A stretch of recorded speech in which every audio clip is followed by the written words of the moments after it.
நாட்களில் தேவனுடைய பிள்ளைகளை ஒவ்வொரு நாளும் ஒவ்வொரு வசனத்தை நம்ம கேட்டுக்கிட்டு வரோம், பலப்பட்டு வரோம்.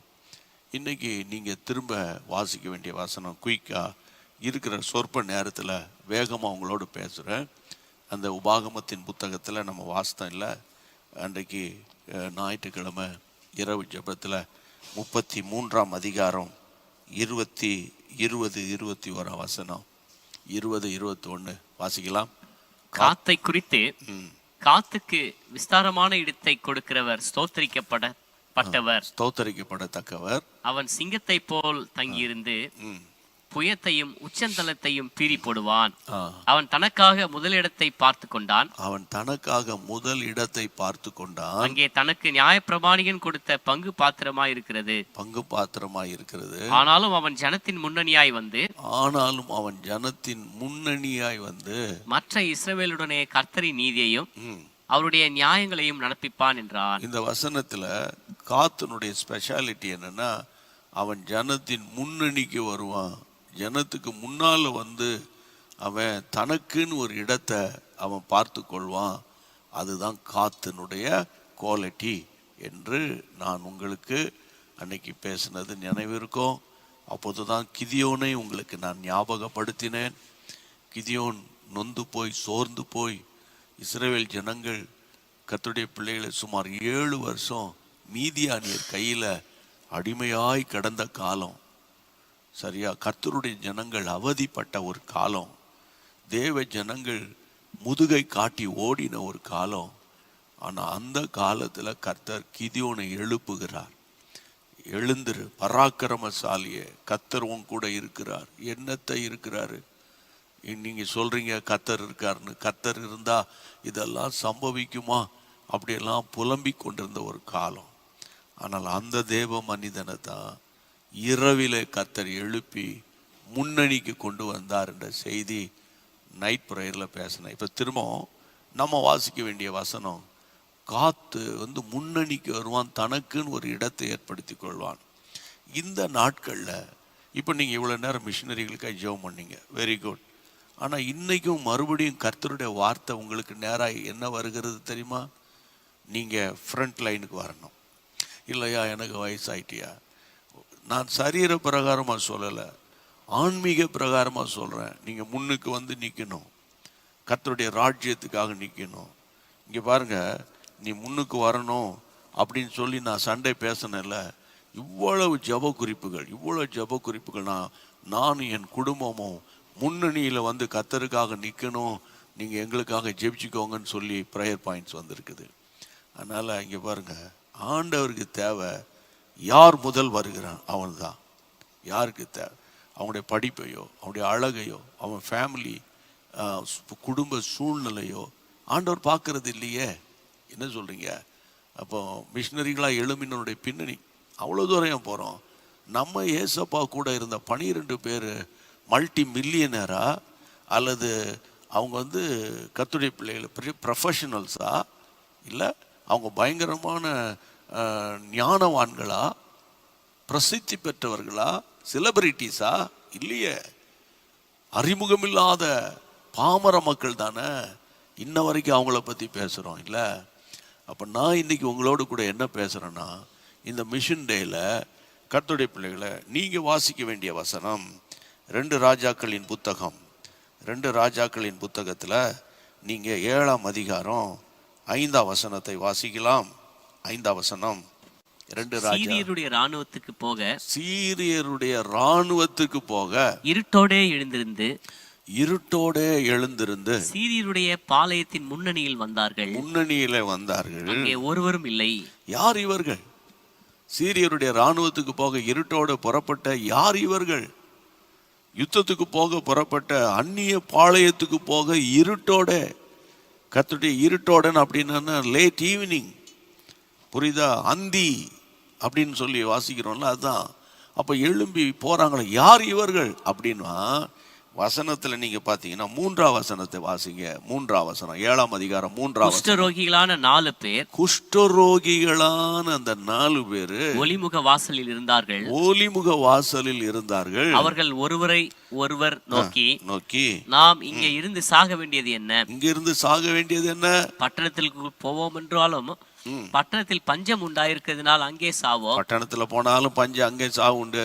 நாம் இங்கே இருந்தாலும் சாவோம். இங்க இருந்தாலும் சாவு உண்டு. ஆகையால் இப்பொழுது சீரியருடைய ராணுவத்துக்கு போவோம் வாருங்கள். அவர்கள் நம்மை உயிரோடே வைத்தால் பிழைக்கிறோம், நம்மை கொன்றால் சாகிறோம் என்று சொல்லி சீரியருடைய ராணுவத்துக்கு போக இருட்டோட எழுந்திருந்து சீரியருடைய பாளையத்தின் முன்னணியில் வந்தார்கள். பாளையத்தினுடைய முன்னணி வரைக்கும் வந்துட்டாங்க, அந்த கேம்ப் கிட்ட வரைக்கும் வந்துட்டாங்க. இன்னைக்கு நான் என்ன சொல்ல வரேன்னு கேட்டா, கர்த்தருடைய பிள்ளைகளை, சப்ஜெக்ட் என்ன, சம்பவம் என்ன அப்படின்னா, கர்த்தருடைய பிள்ளைகளை, சமாரியாவில் கொடிய பஞ்ச காலம். கர்த்தருடைய பிள்ளைகள் பஞ்ச காலத்தில் பயணித்து கொண்டு வருகிற ஒரு காலம். அப்போ அந்த பஞ்ச காலத்தில் ஒரே அங்கே பெனதாத்து வந்து முற்றுகை போட்டான். அந்நிய மனுஷன், சீரியா ராஜா வந்து யுத்த காலம். யுத்தம் எந்த தேசத்தில் அதிகமாக யுத்தம் நடக்குதோ, உதாரணத்துக்கு உங்களுக்கு தெரியும், நமக்கு அருகாமையில் உள்ள நம்முடைய இலங்கை வாழ் மக்கள் யுத்தத்திலேயே படாத பாடுபட்டாங்க. 20 ஆண்டுகளுக்கு மேலாக உள்நாட்டு கலவர யுத்தம் வந்த போது அங்கே வந்து ஒரே பஞ்சம், ஒரே போராட்டம். எந்தெந்த தேசத்தில் யுத்தம் இருக்கோ அங்கே வந்து விலைவாசிலாம் உயர்ந்துடும். அவ்வளோ பணத்தை அரசாங்கம் இராணுவத்துக்கு கொட்டுவாங்க. அதனால பெட்ரோல் விலை எல்லா உலக பிரகாரம் எல்லாமே உயர்ந்துடும். அப்போ சமாரியாவில் பயங்கர பஞ்சம், ஜனங்கள் வந்து கஷ்டப்பட்டுட்டு இருக்கிறாங்க. அப்போ அந்த நேரத்தில் கர்த்தருடைய பிள்ளைகளை ஆண்டவர் 4 குஷ்டரோகிகளை எழுப்புகிறார். அவங்க சொல்கிறாங்க, பட்டணத்துக்கு போனாலும் அங்கேயும் சாவு இருக்குது, அங்கேயும் பஞ்சம். சீரியர் படைக்கு போனாலும் நிச்சயமாக அவன் கொண்டு போடுவான். சரி, நம்ம என்ன பண்ணுவோம், நம்ம பட்டணத்துக்கு போவோம்னு சொல்லலை, சீரிய படைக்கு போவோம். அவருடைய வசனம் சொல்லுகிறது, அதிக இருட்டோட எழும்பி இருந்து அவங்க அவனுடைய பாளையத்தின் முன்னணி வரைக்கும் வந்தார்கள். அங்கே ஒருவருமே இல்லை. விஷயம் என்னன்னா, அடுத்த வசனம் வாசிங்க குயிக்கா. அடுத்த வசனம், ஆண்டவர் சீரியரின் ராணுவத்துக்கு ரதங்களின் இரைச்சலையும், 1 ரதத்தின் இரைச்சல், குதிரைகளின் இரைச்சலையும், 2வது குதிரையின் இரைச்சல், மகா ராணுவத்தின் இரைச்சலையும் கேட்க பண்ணினதினால், 3வது மகா ராணுவத்தின் இரைச்சலை கேட்க பண்ணினதினால அவர்கள் ஒருவரை ஒருவர் பார்த்து, இதோ நம்மிடத்தில் போருக்கு வர இஸ்ரவேலின் ராஜா ஏத்தியரின் ராஜாக்களையும் எகிப்தியரின் ராஜாக்களையும் நமக்கு விரோதமாய் கூலி பொருத்தினான் என்று சொல்லி இருட்டோடே எழுந்திருந்து ஓடி போய் தங்கள் கூடாரங்களையும் தங்கள் குதிரைகளையும் தங்கள் கழுதைகளையும் தங்கள் பாளையத்தின் அவைகள் இருந்த பிரகாரமாக விட்டு தங்கள் பிராணன் மாத்திரம் தப்பும்படி ஓடி போனார்கள். 8ஆம் வசனம். அந்த குஷ்டரோகிகள் பாளையத்தின் முன்னணி மட்டும் வந்தபோது, பாளையத்தின் முன்னணி வரைக்கும் வந்தபோது ஒரு கூடாரத்துக்குள் பிரவேசித்து புசித்து குடித்து அதிலிருந்து வெள்ளியையும் பொன்னையும் வஸ்திரங்களையும் எடுத்துக்கொண்டு போய் ஒளித்து வைத்து திரும்பி வந்து வேறொரு கூடாரத்துக்குள் பிரவேசித்து அதிலிருந்தும் அப்படியே எடுத்துக்கொண்டு போய் ஒளித்து வைத்து பின்பு அவர்கள் ஒருவரை ஒருவர் நோக்கி, நாம் செய்கிறது நியாயமல்ல, இந்நாள் நற்செய்தி அறிவிக்கும் நாள், நாம் மௌனமாய் இருந்து பொழுது விடியும் மட்டும் காத்திருந்தால் குற்றம் நம்மேல் சுமரும். இப்போதும் நாம் போய் ராஜாவின் அரமனையாருக்கு இதை அறிவிப்போம் வாருங்கள் என்றார்கள். புரியுதா தேவனுடைய பிள்ளைகளை? இங்க பாருங்க, கர்த்தர் அங்க ஒரு பெரிய கர்த்தரே யுத்தம் பண்றாரு. ஆண்டவர் அந்நிய பாளையத்துல, சீரிய படை, அது அந்நிய பாளையம், கர்த்தருக்கு விரோதமான ஜனங்கள் மத்தியில கர்த்தர் 3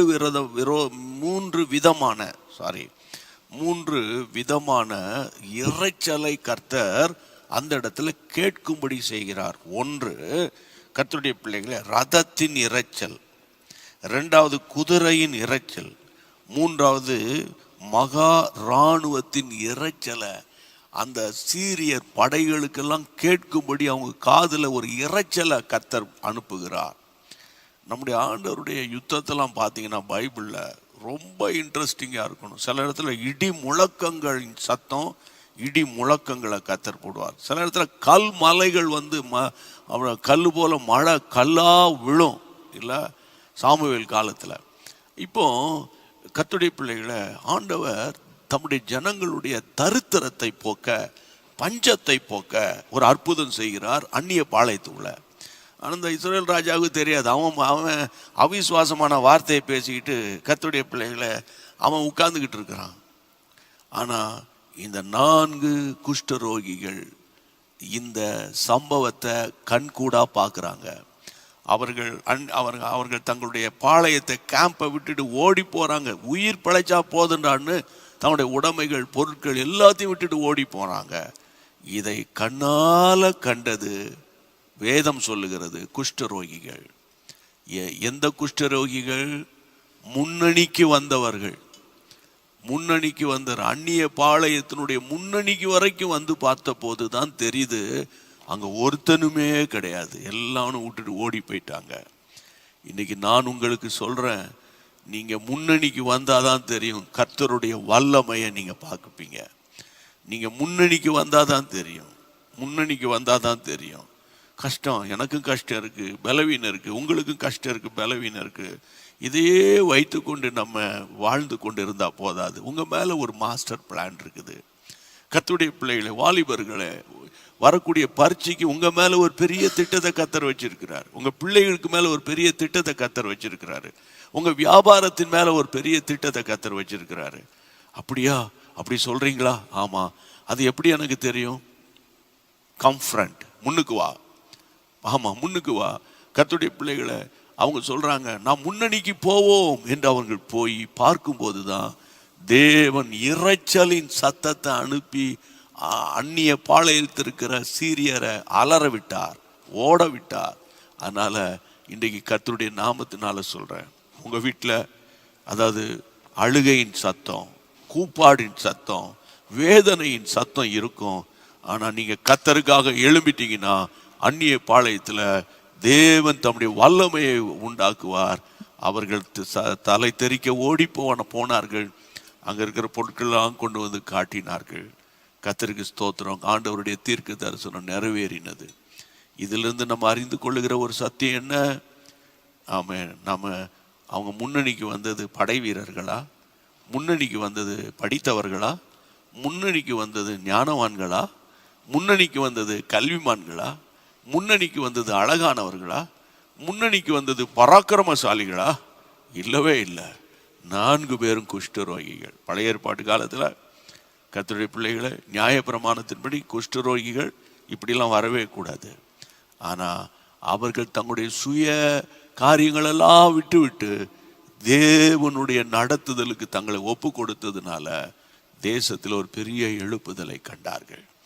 இன்னைக்கு உங்க சரீரத்தில் பாடுகள், பொருளாதாரத்தில் நெருக்கடிகள், பிள்ளைகளால் பிரச்சனை, பலவிதமான சவால்கள், அலுவலகத்தில், குடும்பத்தில், எல்லா பக்கத்திலும் இருக்குது. இதன் மத்தியில் கர்த்தாவே, உம்முடைய நாமத்தின் மகிமைக்காக நான் எழும்புகிறேன். சொல்லுங்க, நான் எழும்புகிறேன். நான் எழும்பி நின்று உமக்காக யுத்தம் பண்ணுகிறேன். என் பட்டணத்தில், என் கிராமத்தில், என் சபைக்குள்ள இருக்கிற தீய ஆவிகளை விரட்டுறதுக்கு என்னை பயன்படுத்தும்.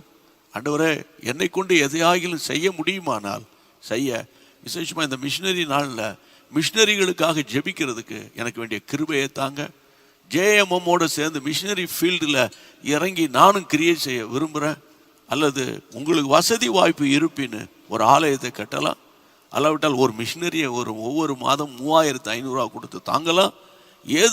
ஏதாயிலும் ஒரு காரியத்துக்காக முன்னுக்கு நீங்கள் வருவீர்களே ஆனால், ஆமேன், கர்த்தர் என்ன செய்வார்?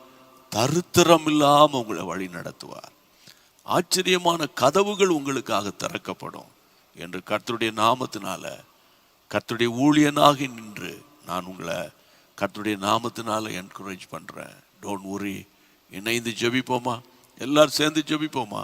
கர்த்தர் நோக்கி ஜெபிப்போமா? ஆண்டவரே, அன்றைக்கு குஷ்டரோகிகள் முன்னணிக்கு வந்ததுனால சமாரியாவில் தரித்திரம் நீங்கியது, பஞ்சம் மாறியது, சீரியர்கள் தலைதறிக்க ஓடினார்களப்பா. நாங்களும் முன்னணிக்கு வர வேண்டிய ஒரு காலம், எழுப்புதலின் காலத்தில் முன்னணிக்கு வர வேண்டிய ஒரு காலம். நாங்கள் பின்தங்கி விடாதபடிக்கு எங்கள் அருமை இரட்சகர் வயதான மூதாட்டி முதல் முதியவர் முதல் இளைஞர்கள் வரை சிறு பிள்ளைகள் வரைக்கும் யார் யார் ஜெபிக்கிறாங்களோ அவர்களை கொண்டு கர்த்தர் பலத்த காரியத்தை செய்து தம்முடைய நாமத்தை மகிமைப்படுத்தும். நான் வேலைக்கு போனேன், சம்பாரிச்சேன், ஞாயிற்றுக்கிழமை போய் ஒரு 100 ரூபா காணிக்க கொடுத்தேன். இந்த மாதிரி காரியத்தெல்லாம் தூக்கி தூர எறிஞ்சிட்டு கர்த்தருக்காக எழும்பி பிரகாசிக்க, கர்த்தருடைய ராஜ்யத்தை கட்ட உம்முடைய பிள்ளைகளுக்கு நீர் உதவி செய்யணும்னு ஜெபம் பண்றோம்ப்பா. அறுவடை மிகுதி, ஆட்களோ குறைவு, அறுவடைக்கு எஜமான் ஆட்களை அனுப்பும்படி வேண்டிக் கொள்ளுங்கள் சொன்னீரே அப்பா. 143 கோடிப்பா, 140 கோடி மக்கள் வசிக்கிற எங்கள் நாட்டில் எத்தனையோ மாநிலங்கள் இருளுக்குள் இருக்குதுப்பா. எத்தனையோ சபைகளில் ஆண்டவரை சண்டையும் கூப்பாடும், கோர்ட்டும் கேஸும், ஆண்டவரை சுப்ரீம் கோர்ட்லேருந்து என்ன தகவல் வரும் என்று ஆண்டவரை காத்து கிடக்கிற அவல நிலப்பா. பிஷப்புகள் இல்லாத ஆலயங்கள் எத்தனை அப்பா. ஆண்டவர் சரியான தலைவர்கள் இல்லாத திருச்சபைகள் எத்தனை அப்பா. நாங்கள் பாரத்தோடு ஜெபிக்கிறோம், உம்முடைய அன்பின் கைகளை ஒப்பு கொடுக்கிறோம். மாறாவின் கசப்பு மதுரமானது போல இன்னைக்கு ஈவினிங் சர்வீஸ்ல யாரெல்லாம் ஜெபிச்சாங்களோ அவர்கள் வீட்டுக்குள்ள இருக்கிற எல்லாம் மாறாவும் மதுரமாகும்படி நாங்கள் ஜெபிக்கிறோம். ஜெபத்தை கேட்டபடியால் கரந்தட்டி ஸ்தோத்திரம் பண்ணி நன்றி சொல்லி பாடுவீங்களா? அச்சம் தவிர்ப்போம், தைரியம் கொள்வோம், சரித்திரம் சாட்சி கூறும்.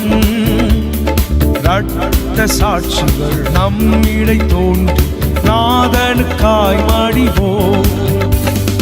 அச்சம் தவிர்ப்போம், தைரியம் கொள்வோம், சரித்திரம் சாட்சி கூறும். இரத்த சாட்சிகள் நம்மிடை தோன்றி நாதனுக்காய் மடிவோம். உறக்கம் தெளிவோம், உற்சாகம் கொள்வோம், உலகத்தின் இறுதி வரை. கல்வாரி தோணிதான் மழை மாறி பொழி நாள் வரை உடைத்திடுவோம். இந்த நாள்ல இருந்து தினந்தோறும் ஒரு 1 minute ப்ரேயர் பண்ணுங்களேன் மிஷினரிகளுக்காக.